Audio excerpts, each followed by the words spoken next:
మండలాల నుంచి వచ్చిన పెద్దలకి ఆడపడుచులకి 12-15కి నామినేషన్ ఇవ్వాల్సింది.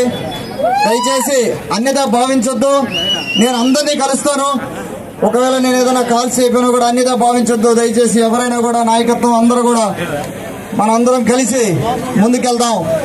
ఉదయగిరి కోట మీద తెలుగుదేశం పార్టీ జెండా ఎగరబోతాం.